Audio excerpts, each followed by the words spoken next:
Lisipriya Kanguzamna viral chatkraba yamna nungsiraba angang amagi manakta chattuna Lairik tambada mateng pangnanaba amasung mayum sabinabagi thoranga loinana unaba chatlubagi matang ama mahaki social media da thadorok warol asi mayamda pautamjage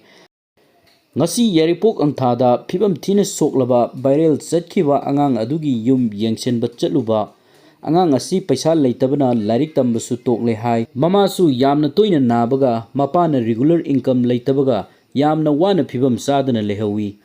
ahanbada angang asigi school amada ming Sabiragani aduga ani subada yum asisu sanaba plan tauge mayamna su angamba support taubiu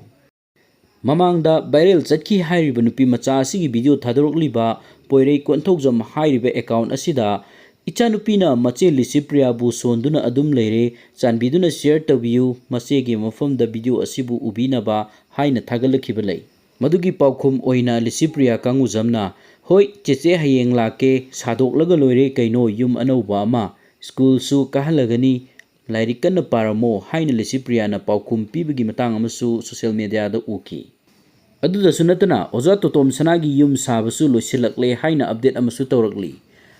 oza Totomsana yum saba 90% loire ngasi mayam sangaba numit 26 July Friday 8:09 am at Hairok Part 2 mayam punna saruk yabiu haina thagalakle